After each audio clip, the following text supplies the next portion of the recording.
There we go. Okay. Hello, everybody. Welcome back to another episode of From the Fourth Line, presented by Offside News. My name's Emma, and I'm joined, as always, by my lovely co-host, Marcie. Hello. Ew. Look, all it took me is 101 episodes to get through the I was introduction. going to say that was perfect. Well done. You smashed it. It took me 101 episodes. But we did it. We did it. Yeah, we have a lot to talk about with the Leafs because we have two games to talk about, and both of them were exciting. Yeah. So let's open it up with Thursday's game, which was Toronto had the visiting New Jersey Devils. It was Sheldon Keefe's return to Scotiabank Arena for the first time. Yeah, nothing else notable. I don't think about actually that game. The game, yes, was notable, but prior to the game, I don't think there was anything notable about it. Joseph Woll gets the start versus Jacob Markstrom. And that counts it as okay, no, it's only his second straight start. Okay. Maybe we'll do this when we talk about tonight's game, is just talking about how I think people, and yes, there is some cause for concern about overworking your goalie, and yes, I do know what happened last year to Joseph Woll. I was at the game in Ottawa. I know it quite well. We then had to do a podcast the next day. Afterwards. Please. And I was no. You could probably go back and it was maybe us just losing our minds for an hour and a bit. It was but definitely us losing our minds. I'm not concerned about Joseph Woll right now. No. In terms of him getting injured. Knock on wood that he doesn't.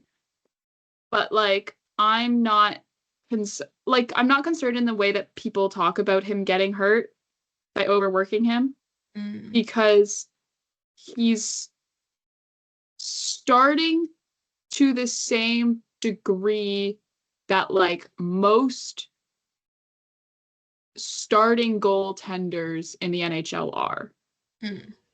Right? If that makes it he's starting the same, it's not like he's playing every single game. No, Hildeby's played a couple games. Anyways. Don't worry about it. He's fine. He's doing super Pilates now. Yeah. And as well, it's he's not from what we are able to see, he's not looking or sounding tired. No. Which is good. No. Well, he sounded sick, but that's just because he was dealing with a head cold. But we talked about last episode where I was there's multiple heinous things going around Southern Ontario right now. Yeah, everyone's going through it. Yeah, at least it's not the New Jersey Devils who've had norovirus. Yeah. Go through their locker. It could be a lot worse. It could be worse than a little head cold. But anyways, Max Domi fills in on the 2C slot with John Tavares out. I think that was a question we had an answer to it last episode, but confirmed. Which all right, sure, whatever. You don't want to rush Fraser Minton into it. I get it. Leafs are down early in this one, down 1-0 after 1 because of a Jack Hughes goal, in which it was a rare defensive mistake from the fourth line. I will say. It seemed like there was a miscommunication among some of the guys. They didn't quite get the clear, and somehow Jack Hughes snuck behind, was it Lawrence? Or was it? No, I think it was Kampf. Right? It was just miscommunication. Yeah. Which was a rare mistake from that line, because they don't tend to make those kinds of mistakes that often this season. I mean, that's just further proves how good that line has been. The fact that season. It's a rare defensive mistake. It's from the forward line, as well. Yeah. And then it became like a kind of a back and forth game in the second period. William Nylander ties it up at 1-1 with a high slot, like a high shot from the high slot. I don't know how you lose William Nylander on the ice like that, like they did. Nope. Like he was just left alone in the high slot, open. You do And it's not William Nylander. leave William Nylander unsupervised. Like, that's dangerous. But I mean, if you want to do it when the Leafs are playing, like, yeah, sure, go for it. Yeah. We won't complain, but also, like, for your sake, probably don't do that. No, and then like Nico Hirscher scores, and then Austin Matthews scores, and then Nico Hirscher scores again, and then Austin Matthews scores again, and it's tied 3-3. And we're like, whoa, what's going on here? And then the Leafs, I should keep in mind, never had the lead in this game. No. They were always trailing or tied. I mean, these goals, like, was it Joseph Wool's best night? No. Was Markstrom also probably playing out of his mind unreal because he faced 41 shots that game? Also, yes. But in overtime, we have a William Nylander breakaway, so problem solved. Like, too many. Like, again, leaving William Nylander unsupervised because stop giving him breakaway chances. He's going to score on breakaway chances. He's William Nylander. And this one was one where, like, and this is where it becomes a thing where I suddenly remember what it's like to watch a Sheldon Keefe overtime, specifically 3-on-3, in which it is just who can do the best line changes for 5 minutes. And I was like, oh yeah, I remember what this experience is. Still hate it as much as I did when he was our coach. But he's not anymore. Not anymore. Devils make a mistake on the line change, and allows, like, just like, I don't know why Jack Hughes went back to the bench like that and then just like stood there. Not Jack Hughes, it was Luke. It was one of the Hugheses. It was a Hughes. Hughes A or Hughes B, one of them. He had Hughes, and this is where I go. I know they were different numbers, but like, would it kill you to put J. Hughes on the back of a jersey? I know they wear different numbers. I know they play different positions, but like, the Sedin twins did it. Yeah. They did H. Sedin and D. Sedin. Yeah. Like, I don't know why they don't why siblings don't do that anymore. It's kind of fun. Yeah. Maybe we'll see that at Four Nations. We'll see B. Kachuk, S. Kachuk. And we'll see what the Hughes too. Q. Hughes, J. Hughes. Luke's not going, so that's kind of fun. I shouldn't make fun of, like, funny, haha, as in, like, he will probably still be there at the games, just not playing. Yeah. And now we're making fun of Luke Hughes. Yeah, but it's like all of Twitter does that. It's fine. We can have a giggle. It's fun. No, but like they no, but like Devils fans get really mad when you make fun of them. Yeah, but Devils fans need to like chill. Get a grip. Yeah. I said it, not you. It's fine. They can't reach you. Yeah, I'm safe. I'm safe. But like, I don't know. It's like really fun because, like, you know, when you're like a kid and you get dragged to your siblings like sport things, and you have to sit there and like, I don't know, like this was a thing where I'd have to, like, my mom would take me and my sister to swimming lessons, and while my sister was in the pool, I would have to sit on the little bleachers by the pool deck and do my homework. Actually, at the time, because this was elementary school, it was probably Kumon. Mm.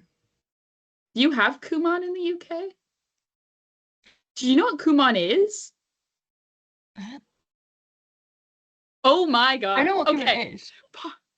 Do you know what Kumon is? Pause. Yeah, like vaguely. I don't know. Okay.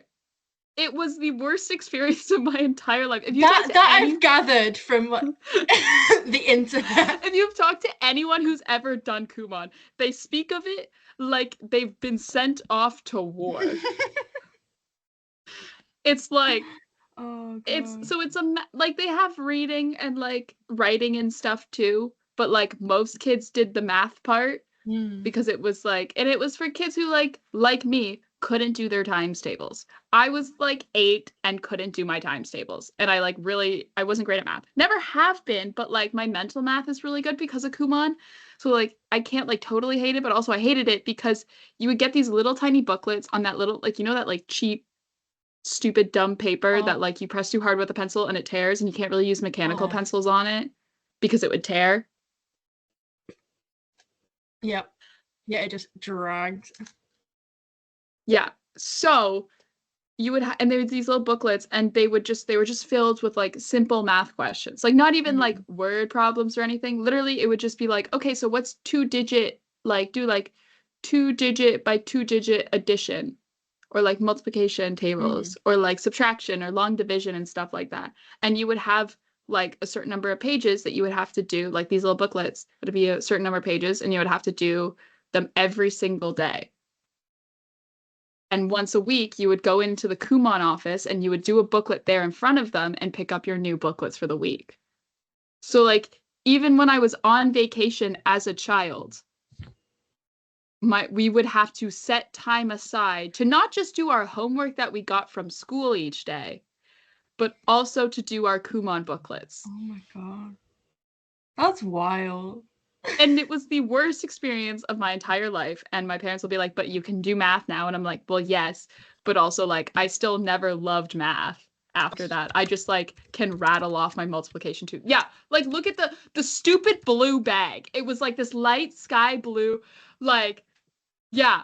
Oh yeah. No, it sucked. No, it was so we bad. do have Kumon in the UK. Oh, you do? I You just have never heard? experienced it. No.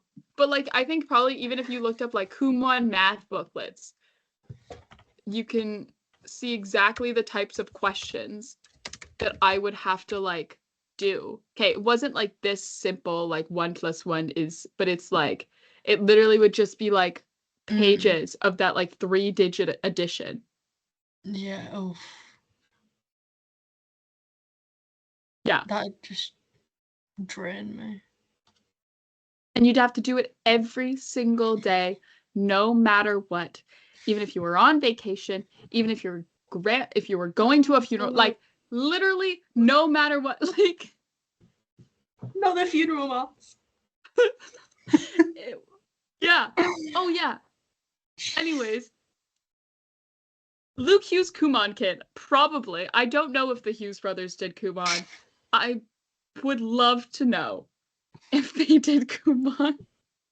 I want to know which NHLers did Kumon. If there's any NHLers who are listening to the show, in that case, email us to come on the show, but also let us know if you were a Kumon kid.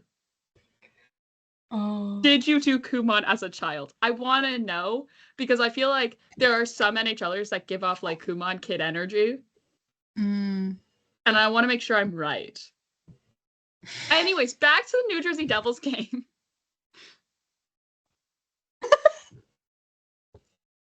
Sorry, there was a little brief interlude for Kumon.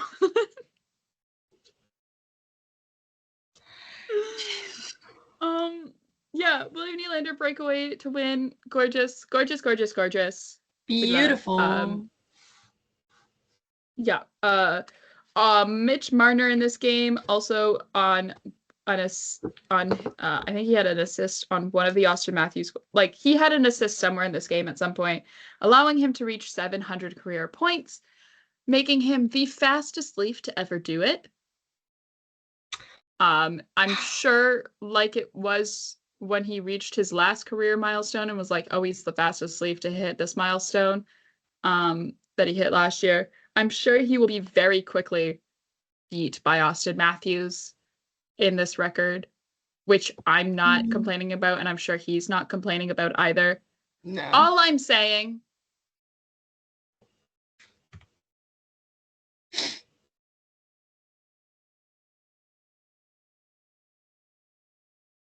All I'm saying is that I think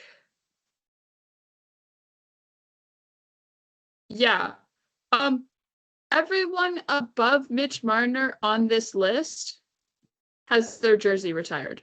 Just FYI. Oh!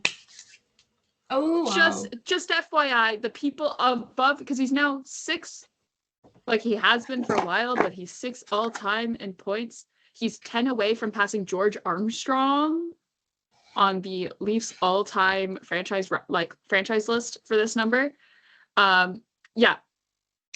Which could mean nothing. But he could do it in like the next like 2-3 games, which is insane. I'm sorry. But yeah, because the people above Mitch Marner on this list: George Armstrong, Borje Salming, Dave Keon, Daryl Sittler, Matt Sundin.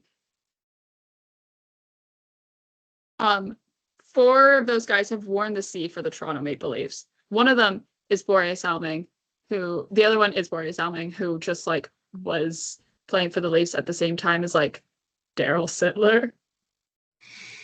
And like multiple other like Daryl Sittler, who else, like Lanny McDonald was on the team at the time. Like it's not like he just also like was not Rick Vave.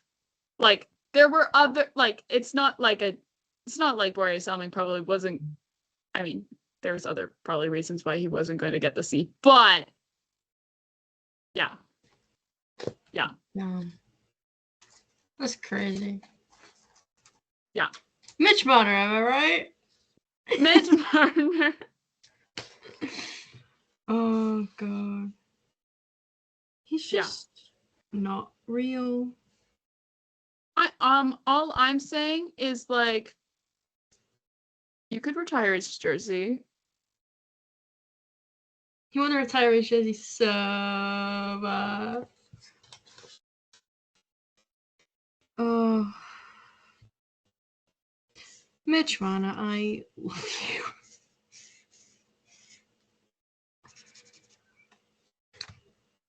But yeah. He's just crazy. He's not real. I'm sorry. It's insane to me. Howie.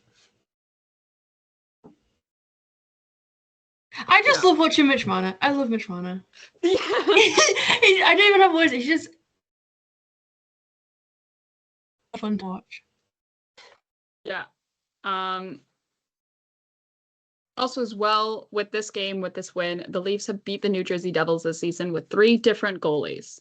They've won the season series. They've swept the season series with the New Jersey Devils and have done it with 3 different goalies: Anthony Stolarz, Dennis Hildeby, and now Joseph Wool. It literally, there is no like stat or record or whatever. It's just one of those fun things that you're like, huh, look at that. That's pretty cool. I don't know. Some things to, kind of like, here's a fun fact that you can pull out and like impress your friends with for knowing, sort of thing. Lock it back there. Yeah, like I said, like shots 41-24 for Toronto.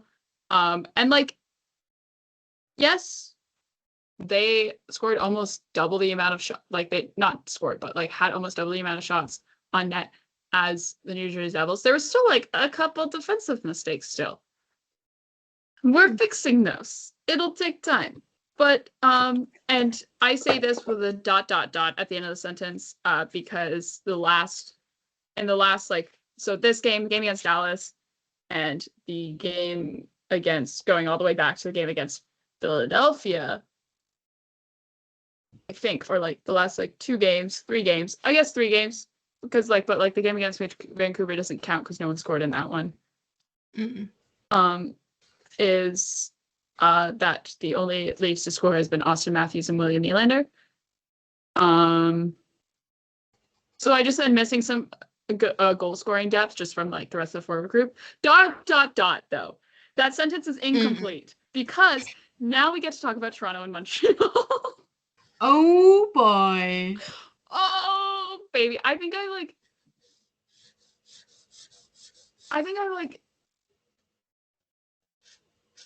like I think I even said like while we were watching this game, I was like, I cannot wait for Monday. It's just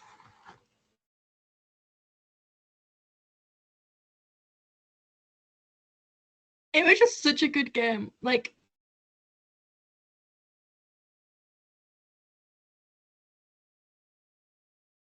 Yeah. Mara's frozen again. Am I back? Yeah, you're back. You just froze a little bit. Yeah. I thought you were like pausing for dramatic for effect for like a split second. No, my Wi-Fi's been a bit iffy today. So if I freeze, blame the Wi-Fi. It's all her fault.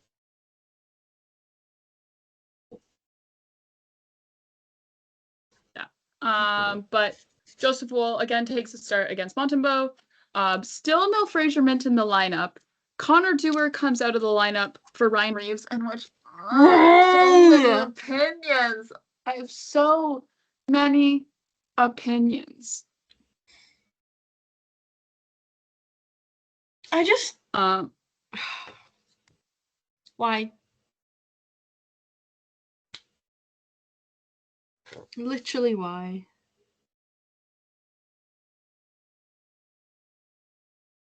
But like, and that one, like, okay, Arbor Jacki, whatever, but like, it was such a waste. It was such a waste. It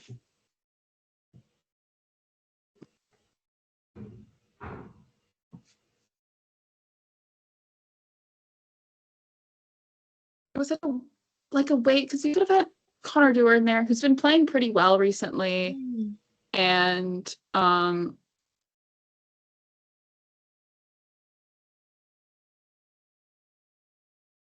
sorry, I'm trying to find Ryan Reeves' ice time for last night. Whatever it was, it could have been lower. Well, it was already probably about as low as you can go while still having the guy.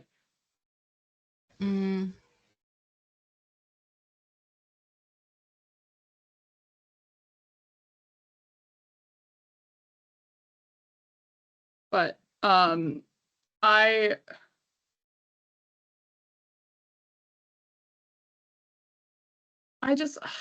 don't know why you do this because 6:38. 6:38. And you took Connor Dewar out for that.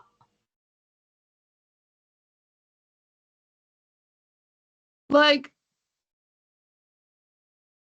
what are we doing? I don't even know. I'm trying to also find this the shift chart, our favorite little tool on NHL.com. We love the shift chart. We love the shift chart so much. Yeah. Ryan Reeves played one measly 23-second shift in the third period, and that's all he played in the third period.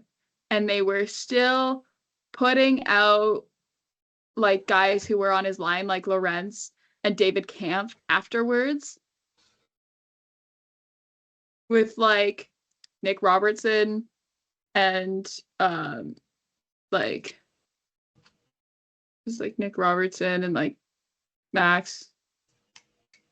Not really Max Pacioretty, but like, yeah, no, like they're still like going out there, and you're just not playing Reeves because he sucks. And this isn't even like, I understand when we had the Ryan Reeves conversation, I feel like I always have to preface it with, people have told me that Ryan Reeves is a really nice guy and like he brings good vibes to the locker room. And like, yeah, I get it. Okay. But like, I He's don't also, care. have we considered he's bad at hockey? Have we considered that? And like, I don't like, it's not like I don't like him personally. I have nothing against him personally. I don't like him because he's bad at hockey. I don't like him when he's on the ice. He sucks at hockey. Okay? It's like the Hmm. same thing when I talk about Jacob Trouba. Jacob Trouba, don't appreciate when you blow guys' heads off. But like, that doesn't mean that I think he's a terrible person and I wish ill against Jacob Trouba. I wish he would just like not blow guys' heads off. Yeah. There's not too much to ask, apparently, but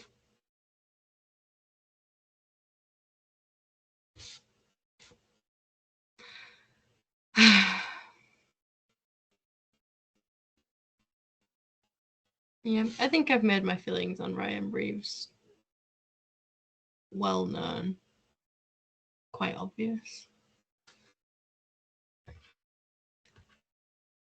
Yeah, I just uh, um but like, and also as well as like, okay, you're putting him out essentially only to like, you're putting out this nearly 40-year-old man who can't skate out to fight a 20 something, and they don't, and like it's not even like, oh, it's a waste, he didn't even fight, I really wanted them to fight. It's like, but like the game didn't call for it ever. Like, okay, we're gonna talk about the first period, and then we're gonna then bring back this, we're gonna table the Ryan Reeves conversation, and we're going to bring it back um when we get through the first period, because there was an incident at the end of the first period that I want to talk about. But like, at first, we'll have to talk about the first period. Simon Benoit scratched in Montreal for the second time in his NHL career with the Toronto Maple Leafs. Some of that is just he hasn't been playing great as of recently. He's back in the lineup tonight against Tampa. Um, don't know why Connor Timmins is still playing though, and that's because I'm gonna be brutally honest here. I'm on a roll with the Ryan Reeves stuff. I I'm gonna feel keep like going. I just feel like I'm going insane. Why? Why is he still playing? I honestly thought after last night's game, it would have been the final straw. It would have been the final straw Yeah. because it's like the second game. Um, I think second straight game in which Connor Timmins on the penalty kill has been badly positioned in front of the net to the point that he does not only not be able to block the shot, he also screens his own goalie. For the second straight game, he has done the same thing. And I oh don't my God. understand what we're doing. It's got to the point where when I'm watching him play, all I can do is like laugh because I will cry. I don't know what else to do. Like, Why is he still on the ice? Like Toronto was playing good for the first like 5 minutes. Like Joseph Wool was like making some ridiculous saves, which like he continued to do all night. Yeah. Insane night for him. Truly insane.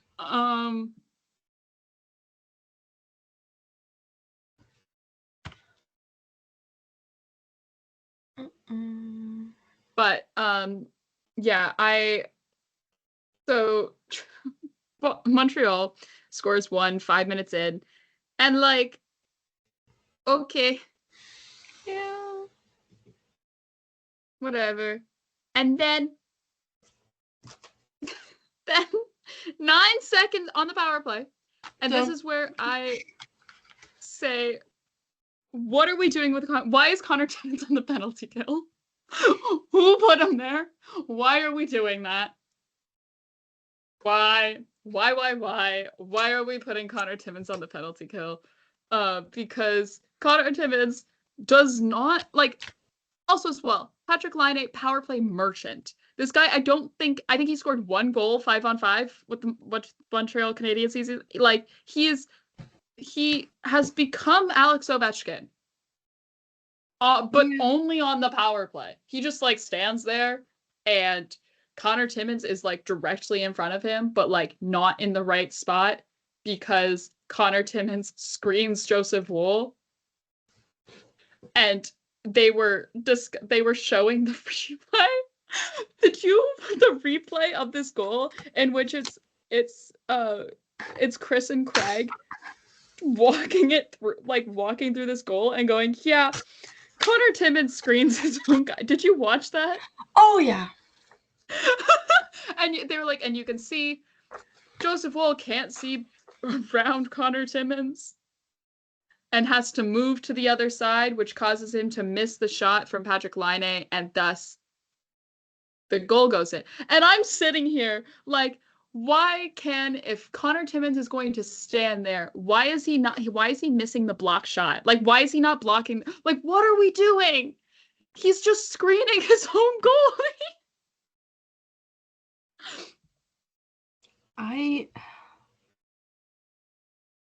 I don't even have words. Like, it's just pure. What? Oh. I feel like it's got to the point where Connor Timmins is to the Leafs what that one kid on like your childhood sports team who was really bad, but no one had the heart to tell them that they were really bad. So you just kind of let them play out of pity. Like, that's what it feels like at this point. But the difference is that's a childhood sports team. This is the NHL. I just like, I don't know why Craig loves him so much. I don't know why Craig's able to look past like the multiple like mistakes. And it's like, it's fine if he makes a mistake like one game, whatever, like all these guys make mistakes, but it's the fact that it's the same mistake 2 games in a row. I can't do this anymore. I can't keep doing this. And it's like so annoying to then when I'm just about to feel like I'm gonna write the most scathing thing on Connor Timmins and essentially where I say he should be banished from the NHL, he goes and like remembers that he's an offensive defenseman, which also, by the way, Connor Timmins always has been, and most notably always has been in his time with the Toronto Maple Leafs organization, an offensive defenseman. That's what they've labeled him as. Why is he on the penalty kill? Have we considered that? Why is he getting special time? Why is he getting special team minutes? What are we doing? What are we doing? I don't know. Emma, I really don't know. What are we doing?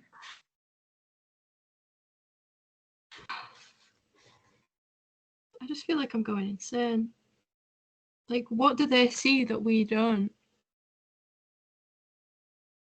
Or what do they not see that we are? Which is that he's bad. Like, oh. I don't know. And then, as if it's not worse, okay? Montreal's up 2-0 after a power play goal. 9 seconds later, Max Domi makes the most boneheaded move you could possibly make. And the Montreal Canadiens are up 3-0.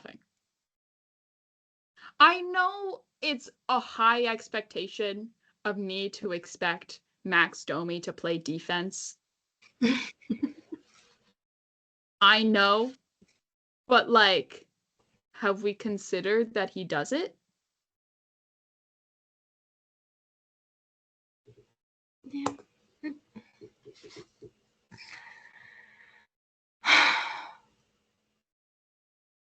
I just... Have we considered that he like tries? Because like, what is like, not, there was no effort. There was no effort there to like play defense. Next, like, try a little. Yeah, like, please. Please. It's all I ask. It's not like it's his job or anything. No. I mean. No, that'd be silly. Yeah. And so then that's where we end the first period. 3-0. Not before there's a little tussle in front of the net at the buzzer, in which Ryan Reeves shoves at Arbor Jacki a little bit and probably goes, "Hey, let's go. Do you want to go? Let's go. We're gonna go. We're gonna fight." And Arbor Jacki, smart, probably in a smart move, goes, "I don't want to fight you," and then points up at the scoreboard, which is a little bit funny. Okay? It's a little bit funny, but it also is the same thing where I'm like, Ryan, your team is down 3-0, and you've decided that you're going to fight Arbor Jacki. That's what you've chosen to do. Like that's what. And like, good on Arbor Jacki for saying no. I mean, like, no, we're not going. Yeah. Like, at the same time. I just want to scream.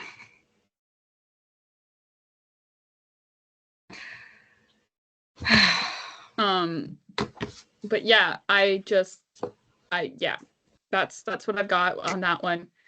Again, waste of a roster spot with Ryan Reeves. Like, I understand, like, but like the thing is, and my thing is like, there are other guys on, like, and my thing with Ryan Reeves is like, he's in such a heavyweight class of his own that there's like so few guys in the NHL who would want to fight him because they're in this, you know what I mean? Yeah. I mean, I know like Connor Dewar and Arbor Jacki are not in the same weight class whatsoever, but like there's other guys on that roster who will go. Maybe not Jake McCabe right now, but like, I don't know. Also, as well as like, you probably, hey, maybe you don't, like, I don't, I don't, I just don't see a reason for it. No. You don't need to. You don't need to play Ryan Reeves. Anyways.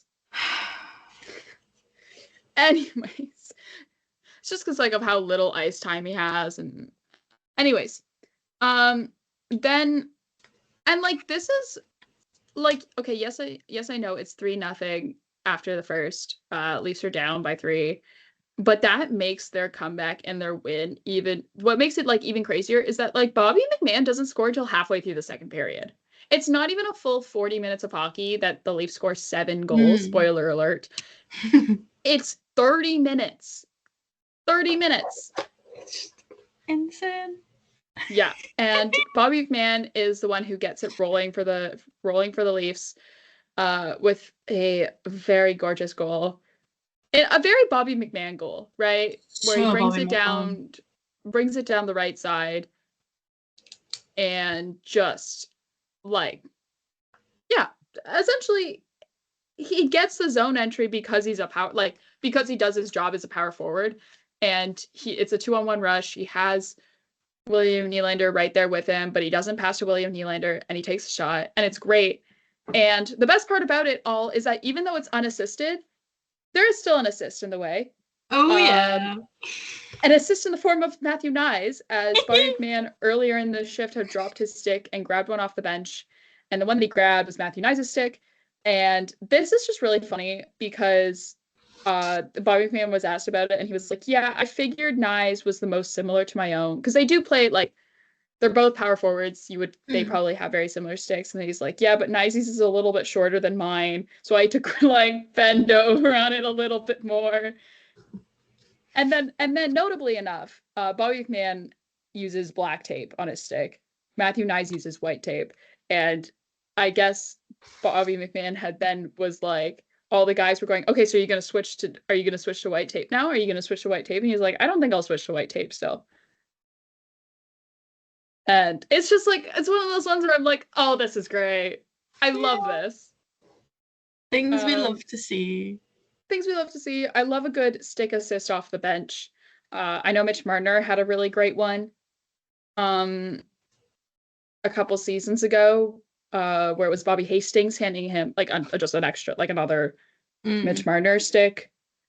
off the bench, Yeah. and Marner scored a goal with that one. That was a great moment, but like that one's pretty great when it's not even your own stick that you scored with, it's your teammate's stick. And I think that's kind of, I think like that really then got the Leafs into it Oh yeah. because, okay, yeah, all right, it's a goal, whatever. Because the thing is with this game was in Montreal, and the thing with the Bell Center is that that building is loud. That building is loud. It Mm. is unlike any building you could probably ever go see a hockey game in.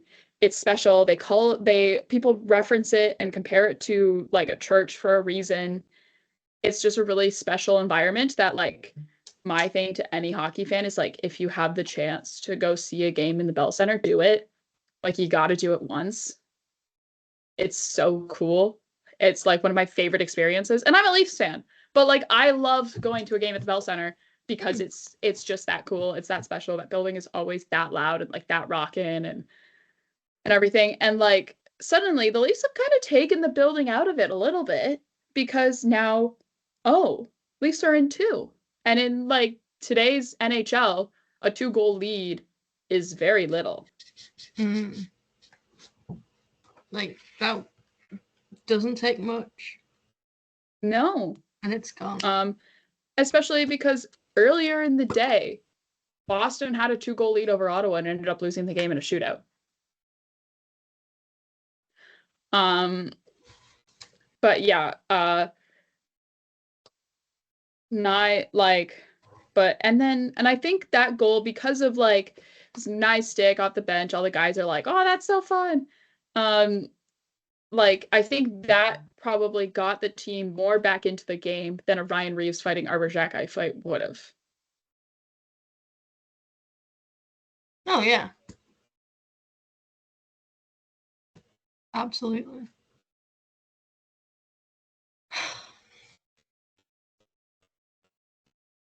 I just I don't remember a time when I've ever felt that much joy over the Leafs. The more I just watched, Yeah, and it's like, oh, they scored again. Ugh. but and then on the power play, Leafs on the power play, like there was quite a few power plays in this game, but Leafs on the power play, second unit's out there. Nick Robertson with, again, Nick Robertson proving that he's a goal scorer. Mm. And I think I honestly I believe in him so much. Yeah. And I think some of it is like I know like he's still like young. And I think people forget how young he is. Like he was 18 in the bubble playoffs in Mm. 2020. Oh my god. Yeah. It's like 22. And I just think that like his development got so screwed by A being Mm. hurt, B having his first NHL experience be in the bubble playoffs. Just like a variety of things that come with like the pandemic and then like getting really unlucky with injuries and all these things. And I think now, and I think under Craig Berube especially, we're going to hopefully see so much development with him in terms of other aspects of his Mm. game besides his ability to score goals. Yeah. You know? Mm. Like, oh, I love seeing him do well, and it's like, because he's so fun to watch as well. So it's like just watching him Yeah. and like get better. Oh, I just love it. Yeah. Um, and then William Nylander on a breakaway-ish kind of. It was a rush. William Nylander scores a goal. He's he's kind of gotten his groove back. Like I just remember that quote of like, we've got nothing to worry about. And then he scores the OT, like it's no big deal, and then goes and scores the OT winner against And she's like, yeah, no biggie.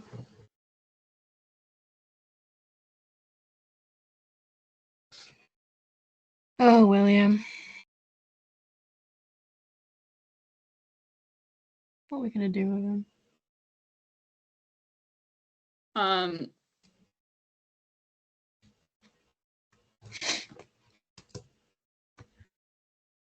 Sneeze.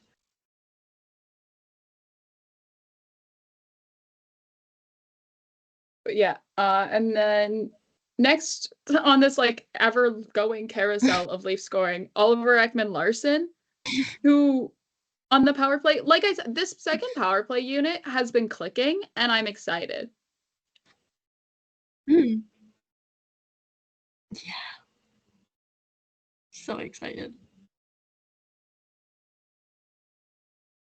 Also, my favorite thing was like when he scored, everyone was just like, "Oh." You can like the collective just like positive confusion. like a thing of like, oh yeah, we forgot that we kind of signed him because he is a wicked shot off the point. Yeah, like, oh, I forgot you could do that. Thanks for the reminder. Do it again.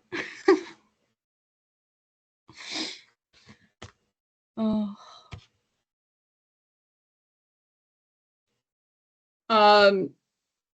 Yeah.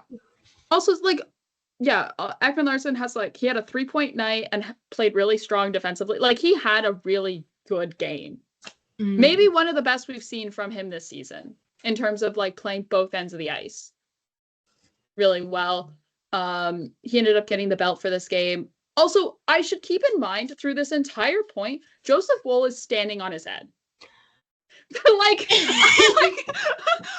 through this whole thing, Joseph Woll has made like multiple highlight reel saves. Insane. Like, I don't even have words for how like insanely good he was. Like the amount of times where like there'd be an almost goal and I'd sit there and I'd like, oh no, please no. Like I'd be sat, eyes half covered. Yeah. And then I'd be like, oh wait, no, we've got Joseph. You don't have to worry. Yeah. All is well. Just like, yeah. And then because this game could not get even more ridiculous and a weird mismatch because of like a 4-on-4 ending and things like that.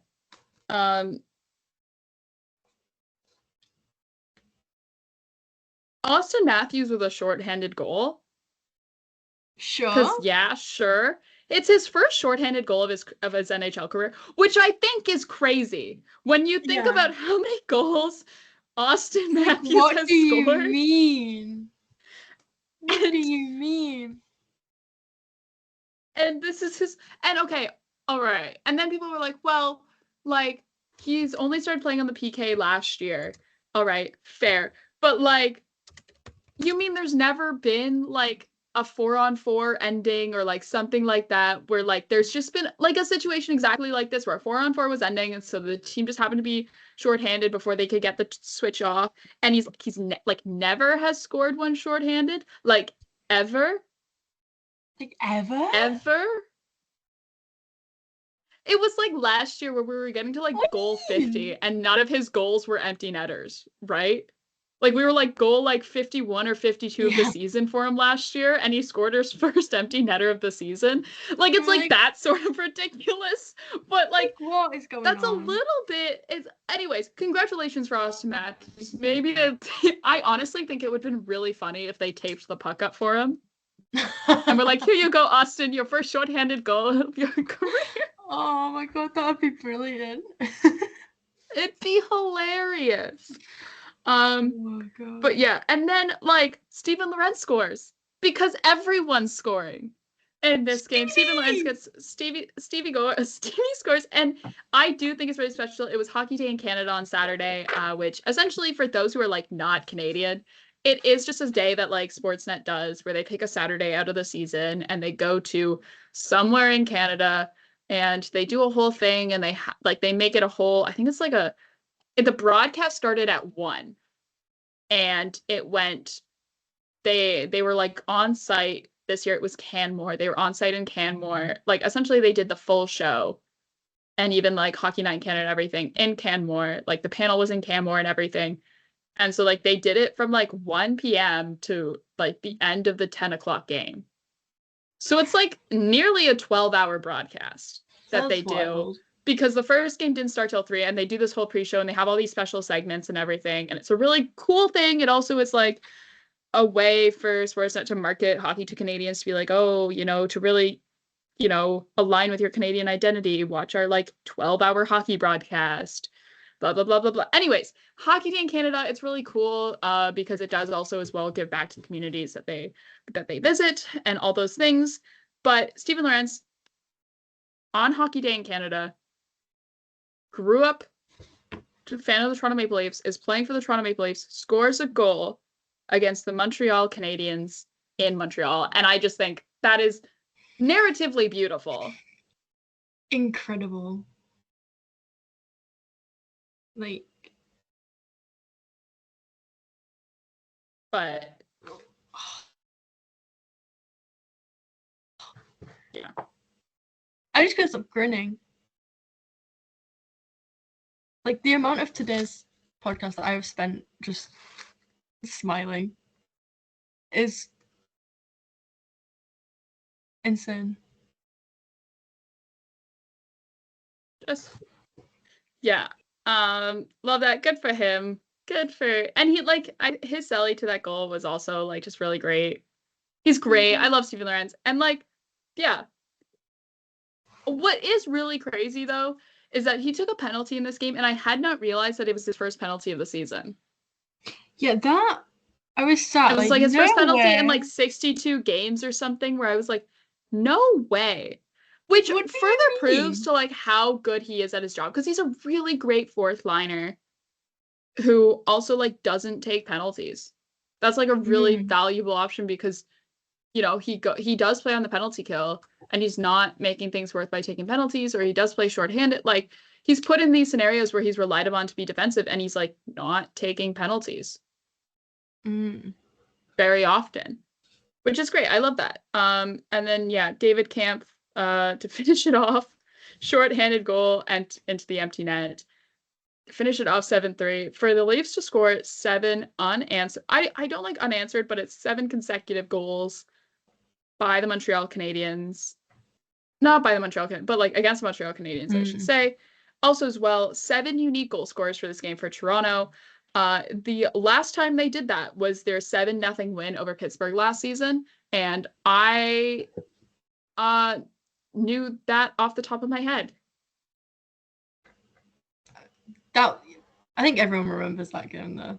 Everyone remembers that game, but like the fact that I knew where I was like, oh no, that must be the insane game. Yeah, another insane game. That's like such a you thing.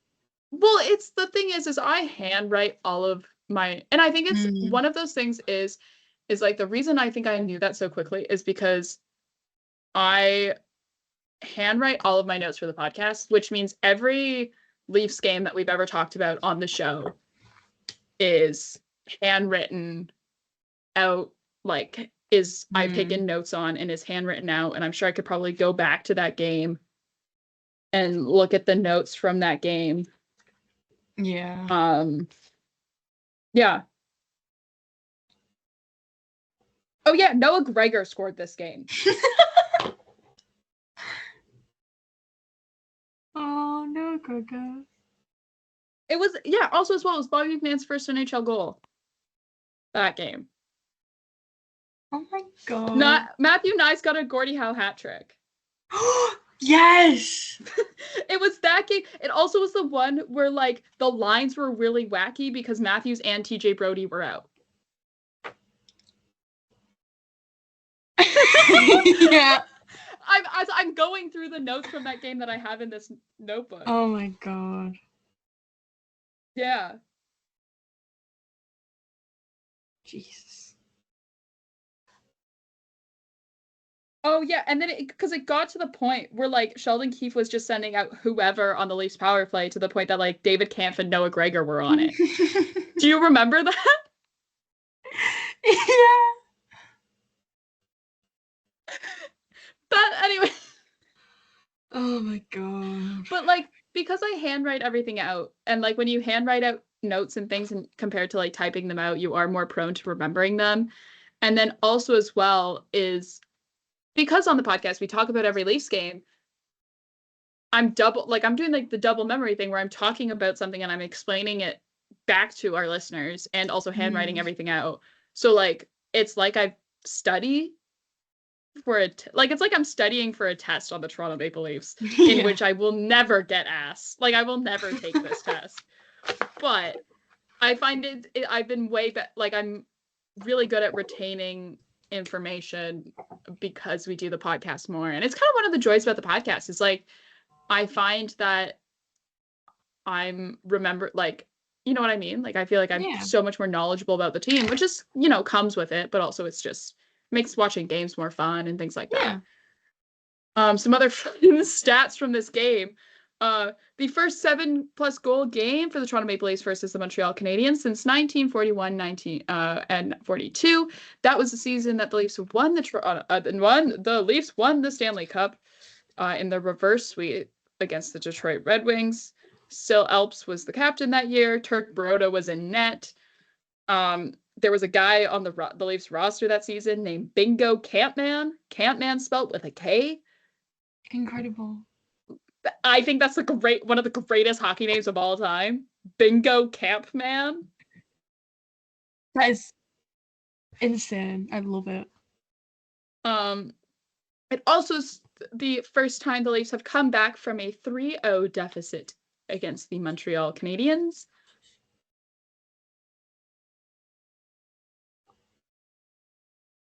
Really just What a game. what a game. Oh god.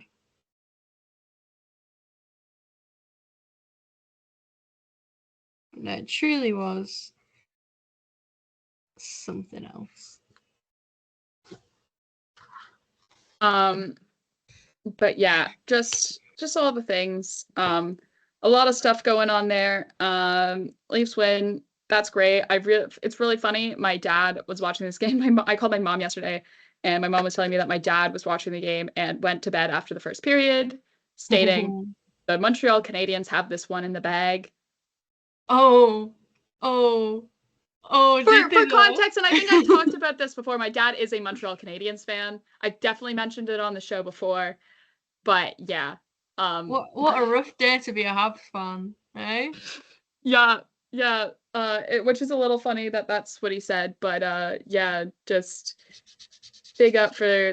It was a great game. It's one of those one of those really fun ones where like you store it in the same, same category of games as like against the one that we just talked, the 7-0 win over Pittsburgh, the like what was it, 10-7 win over Detroit.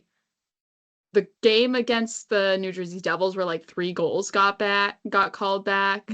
Like just like these crazy wild games where Yeah, just like like the you're not crazy gonna one forget them. against the crazy one against the Ducks last season where like where like Lucas Dostal like faced like 50 shots or something stupid. Oh. And ended up losing in overtime to an Austin Matthews overtime win. Like just stuff like that, right? Like those kind of crazy wacko games that like stick out to you right away when you're like, oh, remember that game? That game was insane. And I think this one will go right in there because in 30 yeah. minutes of hockey, the Toronto Maple Leafs scored 7 goals and didn't allow the Montreal Canadiens to get a single one. Meanwhile, Joseph Woll was standing on his head. There was one save he made where he literally was like leaping across the crease. And at the time he made that save, the Leafs were winning. Joseph Woll had a fantastic game. Oh my He had a god. great game and Do you know how was many not times I've even watched that save arguably back? like, oh, I'm sure you have. But like Joseph Woll had a fantastic game and wasn't even named like one of the 3 stars of the game. That's how crazy that game was. It's insane. Like, what do you mean? He didn't get the belt either. That went to Oliver Ekman-Larsson. I will say Ekman-Larsson had like he had a really solid game and probably played one of his best games of the season for the Toronto Maple Leafs. He stayed out of the box. I'm sorry. Okay. Sometimes I joke Oliver Ekman-Larsson will have these games where he'll take like 2 penalties. And I'm like, do you think you're still on the Florida Panthers? And like you can get away with this? Like, my guy. But yeah, some more Leaf updates as well. From today, the Leafs will tonight play the Tampa Bay Lightning. That game is going to be on Prime. Joseph Wool is getting the start again against Jonas Johansson. Vasilevsky is projected to start tomorrow for Tampa and Montreal, so it's whatever. Like, we'll see how it goes. Matthew Nyes, expect him to go God mode against the Tampa Bay Lightning again. And also as well, oh my God, you know what I totally forgot to mention as we're talking about this, and I just remembered it now? Austin Matthews took out Nick Suzuki's tooth. Shit, yeah! I totally forgot. I'm like running through this and I'm looking at this and I'm like, there's something else that I forgot to talk about. And that was in the first period. Austin Matthews high stick Nick Suzuki and took out one of his front teeth. Oh my God. And I think that is the funniest thing ever. Like apologies to Nick Suzuki. I am. Like, oh my God. It was quite funny. I did giggle. But like, that's I can't believe I forgot crazy. that. Like, that's how you know it was a crazy game, when you forget about Austin Matthews removing a tooth from Nick Suzuki's skull. The thing is like we never fully got a proper picture of it because by the next game in which Montreal was playing New York Rangers the next night, he had already gotten it fixed. Which is just... What? What? It was one of those ones where like I'm watching a game and whatever, and they show a shot of Nick Suzuki on the bench, whatever, after the high stick. And all I'm like, wait a minute, is Nick Suzuki losing a tooth? He was like, what? Is he missing a tooth? Turns out he's missing a tooth. Austin Matthews took his tooth out. Anyways, besides the point, I just wanted to point that out. That has nothing to do with the game, really. It was just something where I was like, wait a minute. That happened. What? That happened because it was double minor. And I was like, oh, why is it a double minor? Like, he's not bleeding that badly. And then I'm like, oh shoot, he's missing a tooth. That'll do it. That makes sense. Yeah. But no, what a wild game. Yeah. And then, okay, so some Leaf updates from today's morning skate prior to the Leafs game against Tampa tonight. Kelly Yarncroke and Anthony Stolar skated today prior to the Leafs morning skate. This is big news. Kelly Yarncroke is on the return from a sports hernia that has kept him basically out since the preseason. He played 2 preseason games and then has been on LTIR ever since with the sports hernia. And Anthony Stolar's, it's his second time skating since he skated last week. After having a procedure done on his knee. Hopefully that means for a return. Stolarz was taking shots as well in net, which is a very good sign. So here's to hoping. Like, we still don't have a timeline. And like me saying maybe the Leafs Canadian West Coast road trip is a gross estimation. That's a word. But if he doesn't come back for that road trip, whatever, the Leafs then have like 4 Nations break and then their bye week. And like, and this is where I go, guys, like, even if you're using Joseph Wool as your starter, you have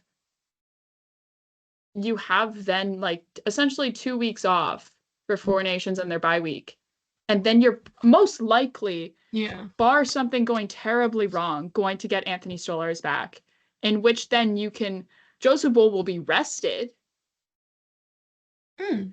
and you can then go back to going your 1A, 1B tandem situation all the way through to the playoffs.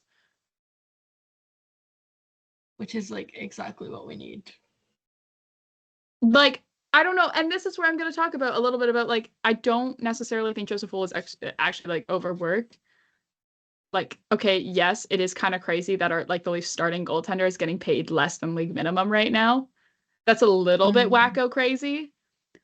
Uh, but like Joseph Wool's been playing great. Like, Yeah.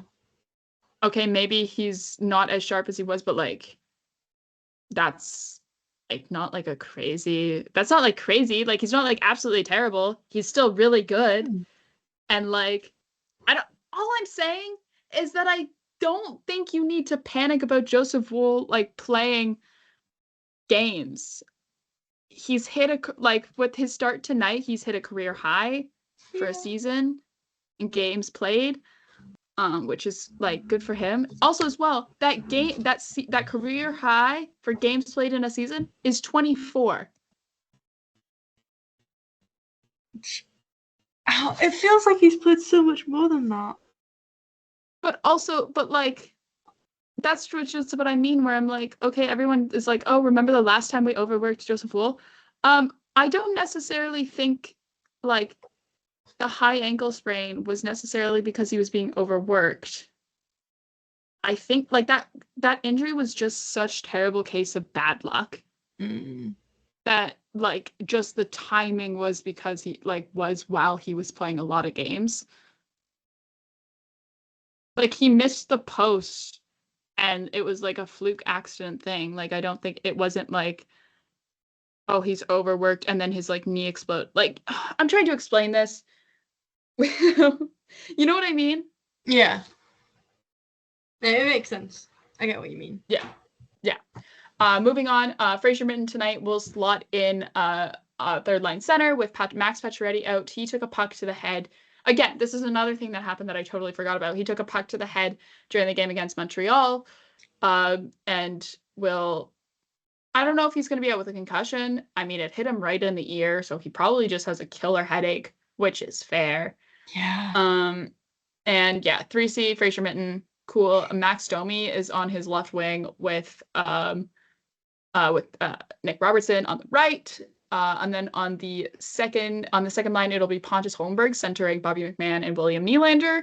Those are all the changes to the forward group. Oh, and then Dewar slots back in.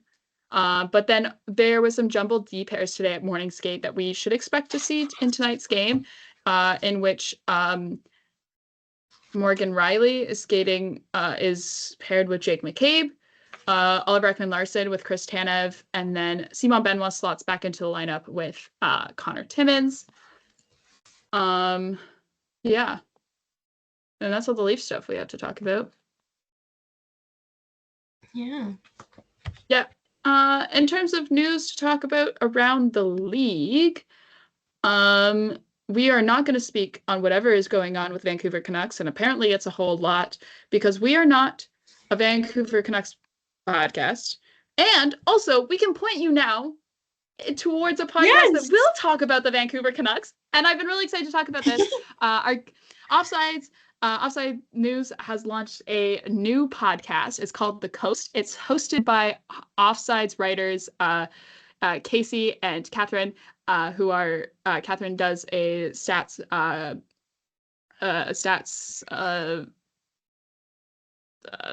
stats column called Stats Chats. That's really great, really informative. And Casey does the I worked with her actually really recently over the Christmas break, working on so a Team Canada World Junior coverage. That's what we kind of did. But then she also is the Offsides beat writer for the Edmonton Oilers, and they've launched a podcast called The Coast, and it is all about the Pacific Division, and it's great. Their first episode is out now. I believe they're doing episodes I think they're Tuesday, if I remember correct. No, Fridays. Sorry, Fridays. They're every Friday. And They are talking about the Pacific Division, so we can point you in that direction. I'm sure they will talk heavily about the Vancouver Canucks and all of the mysterious things that are swirling around them right Yeah, now. So we are not qualified to talk about the Vancouver Canucks. Neither of us are Canucks fans, and neither of us can stay up late to watch most of their games. No. We've done our thing. We had Arya on to talk about the Canucks, and we're done. That is We it. need to have a Canucks fan on the podcast to talk about the Vancouver Canucks. I think that's a rule we've made for ourselves because we will not become Elliot Friedman, No. who talks about them way too much. Yeah, so congratulations to Casey and Catherine for starting The Coast. It's a podcast that we've heard has been in the works for a very long time, and it's really exciting to see them put out their first episode, and we're really excited to see more episodes from them in the future. So you can definitely go follow it on Spotify. I think it's literally everywhere. I've been listening on Spotify, but I think it's everywhere you can get your podcast as well. They also have a Twitter. We'll leave all of that information linked down in the show notes of this episode. You can go check them out. I've been listening to the first episode today because today's been the first day that I've had time since it came out on Friday to sit down and listen to a podcast episode. And so far, it's really great. It's really informative. I find it really informing as someone who cannot stay up late enough to watch West Coast games. Yes. So my goal tomorrow is to listen to it because I have not had time. I can promise you it's really good. I think I've gotten about halfway through it now at this point. I had a crazy busy weekend in which I didn't really have time to sit and like listen to a podcast, but I will be listening to it today. But yes, but we said we weren't going to talk about the Canucks, but we are going to talk about the Edmonton Oilers. There is a potential suspension coming for Connor McDavid and Tyler Myers after the two teams met on Saturday, in which they both cross-checked not each other. Connor McDavid cross-checked Connor Garland in the face, and Tyler Myers cross-checked Evan Bouchard. It doesn't look great. Like it's a suspension. They're both having hearings. It's a suspension. I will say 2 games. I also tend to be wrong. I don't think I've ever been right about games for a suspension. I say a number. Department of Player Safety says a different number, and my number is never right. So I'm right about most things. I'm never right about suspension lines. Yeah. I feel like no one can be right about suspensions though, because no, I think who knows what's going on over there? They throw a dart. They spin the wheel. Yeah, they just kind of go for it. But yeah.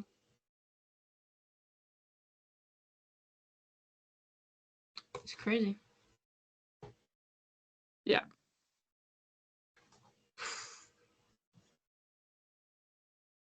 I was like watching all that go down on Twitter and I was like, guys, what is happening? Why are you misbehaving? Yeah. He's had a couple of like really where I'm like, ooh, Connor, no. Like you can't do like that. 3 games. I was like, Connor, you can't do that, buddy. You can't do that. Oh, dear me. Oh, it's just crazy.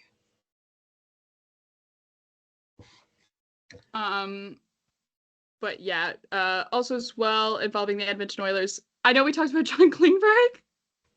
John Klingberg has signed with the Edmonton Oilers, and the jokes write themselves here. Truly. And if you're not convinced, I have not sent this to you because I wanted to surprise you with this. John Klingberg, he signed a 1-year deal with the Edmonton Oilers in which he is getting paid $1 million and with an additional bonus of $350,000, probably for games played. It probably is just the number of games that he plays will dictate whether he gets the bonus or not. I haven't looked into the bonus structure. I'm just assuming because I don't know what else it could be. But John Klingberg will be wearing number 36 for the Edmonton Oilers, a number that was last worn by Jack Campbell.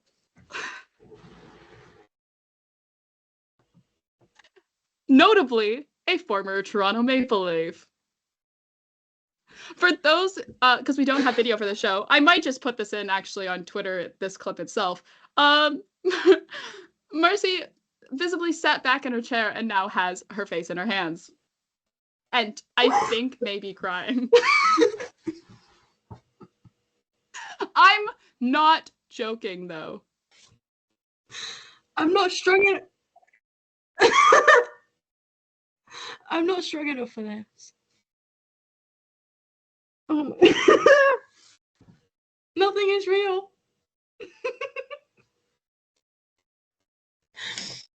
Oh, I feel like I'm going insane.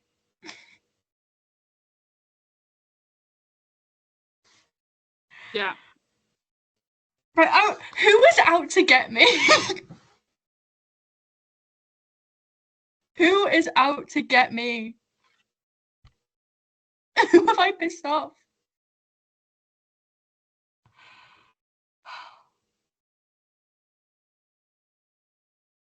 That I laughed.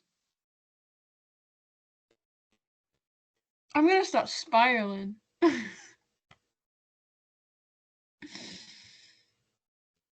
Oh boy.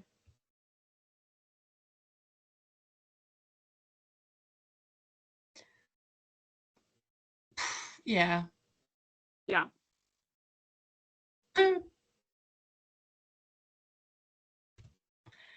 I don't even know. Nothing is real.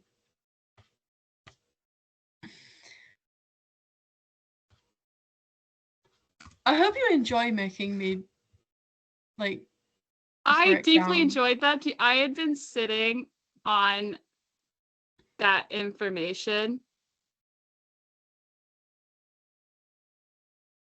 When did it come out? Today.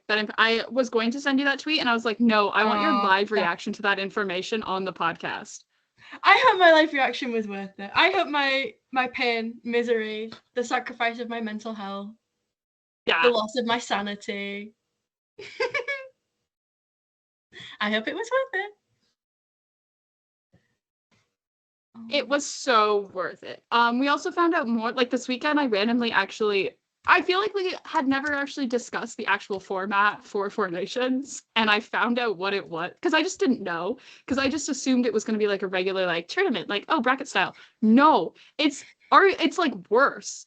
It's a 3-game, each team plays 3-game round robin, in which they get 2 points for a win, 1 point for an overtime loss, and then the top 2 teams play in the final.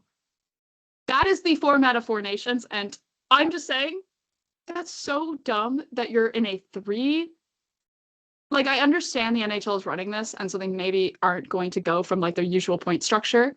But like in an international, the standard, the reason why international tournaments use the 3-2-1 point system is that they play so few games that you are very, very likely, if you're to use the 2-1-0 point system, to get multiple ties between teams. I think, though, to kind of deal with this, you can't do 2-1-0 for Four Nations. The teams are just too good. And like, I feel like you're going to have not one, but like, I think there could be, and I understand there's ways to go about tiebreakers and stuff, but like, do you really want to do like goal differentials at Four Nations to decide who goes to play for a final for a pointless global tournament for best on best hockey? Like, sorry.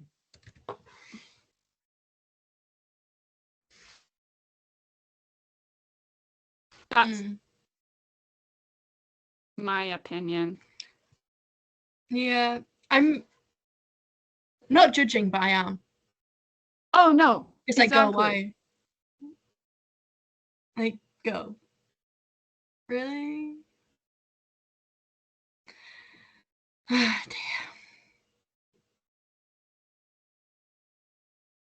Yeah, it's a choice that was made.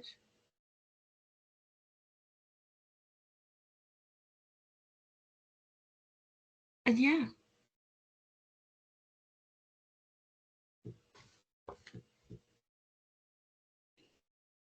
Yeah. I Fuck it, why not?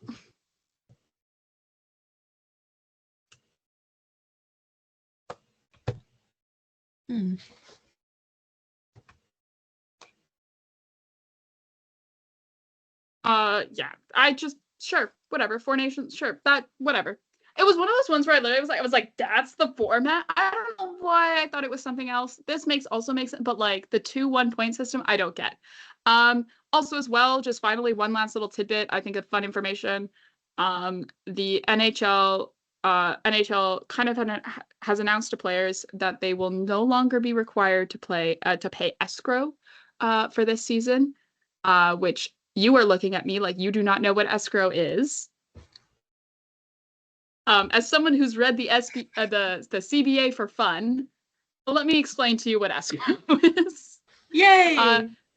So back when the NHL introduced the salary cap as a way to make sure that even NHL teams who like wouldn't who are in smaller markets still are at a lesser chance of folding because of a lack of revenue.